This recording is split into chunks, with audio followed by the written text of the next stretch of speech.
Your dog bolts to the nearest patch of grass, head down, eating like it hasn't seen food in days.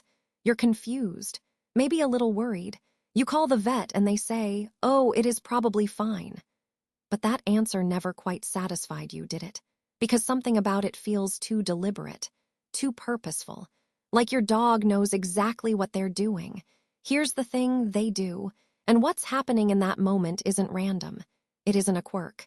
It's one of the oldest survival mechanisms in canine biology. And once you understand it, you'll never look at grass eating the same way again.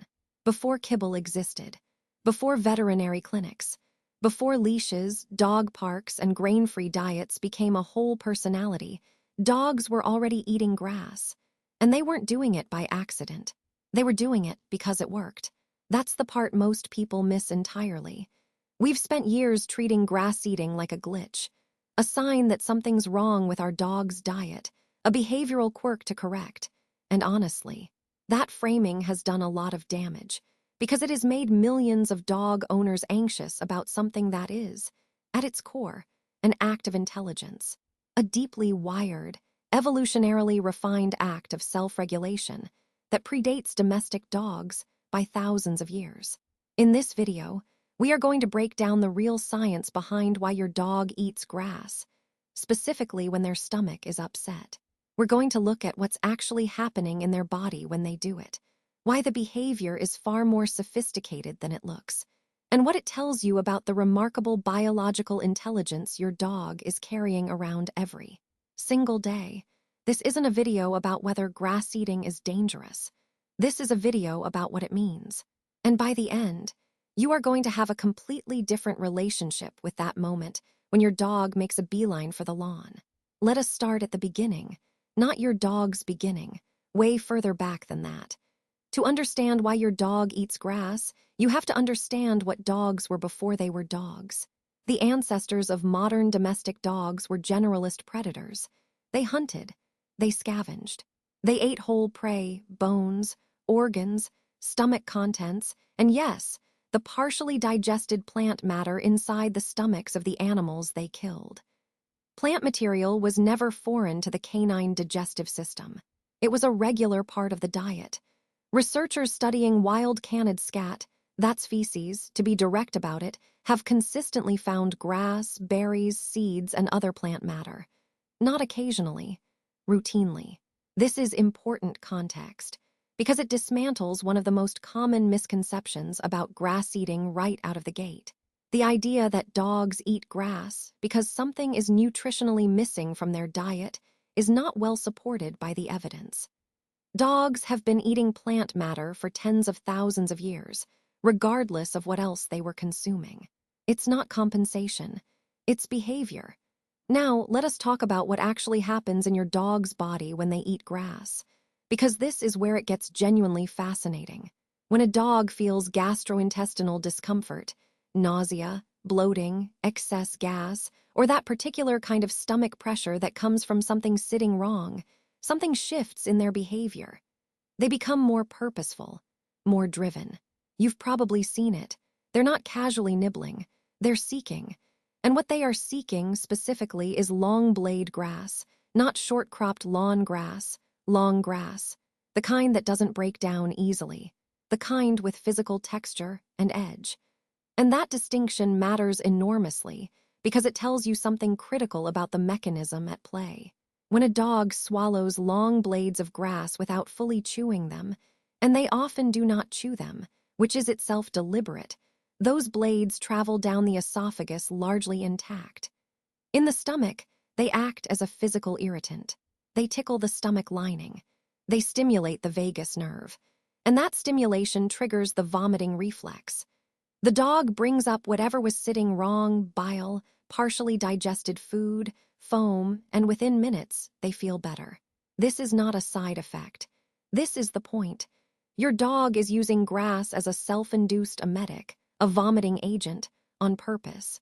And the sophistication of that shouldn't be glossed over, because it means your dog is doing something incredibly specific, identifying an internal state of discomfort, selecting a specific plant material with specific physical properties. consuming it in a specific way, and achieving a specific physiological outcome. That is not a glitch. That is a system. But here's what nobody tells you: vomiting is not the only mechanism at play.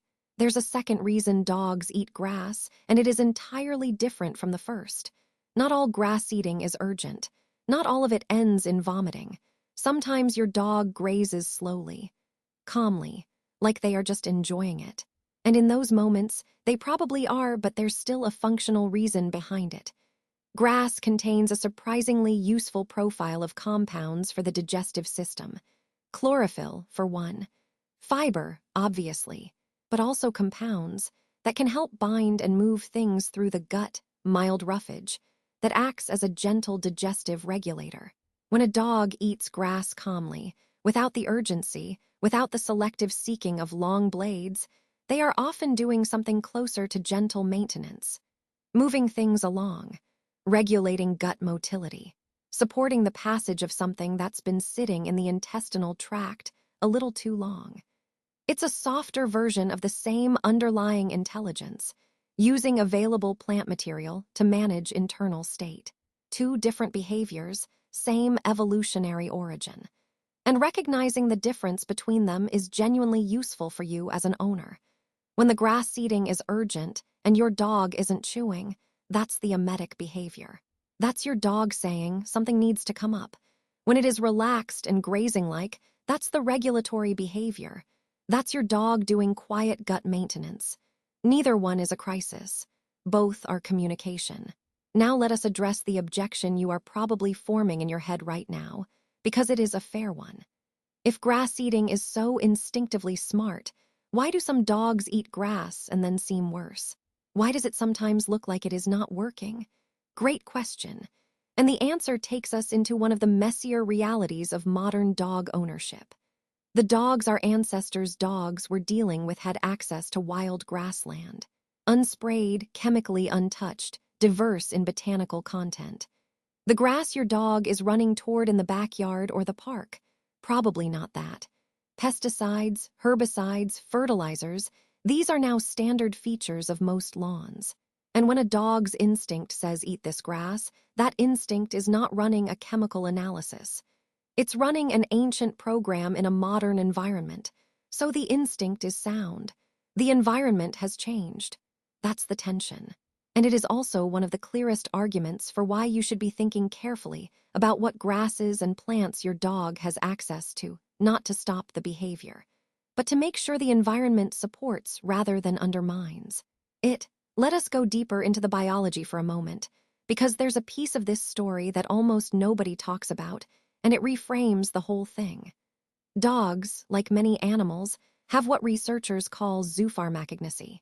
That's a word worth knowing. It refers to the ability of animals to self-medicate using plants, soils, and other naturally occurring substances. It's been documented in chimpanzees, elephants, bears, cats, and yes, dogs. Animals with zoopharmacognostic behavior do not just eat things randomly when they feel sick. They select specific materials. They change their selection based on their symptoms. And they do it consistently across populations that have never been trained to do so. In dogs, grass eating follows this exact pattern. It's not every plant. It's specific plants, in specific contexts, consumed in specific ways.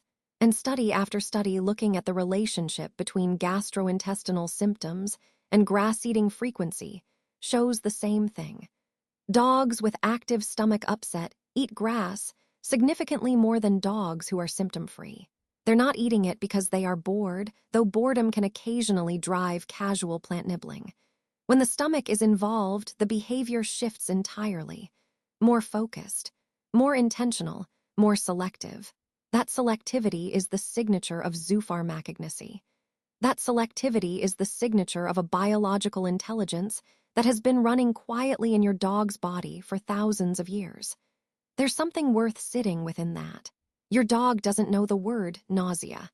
They do not know what bile is. They do not understand the vagus nerve or gastric motility, but their body knows. And it responds to internal signals with external behaviors that produce real, measurable physiological outcomes.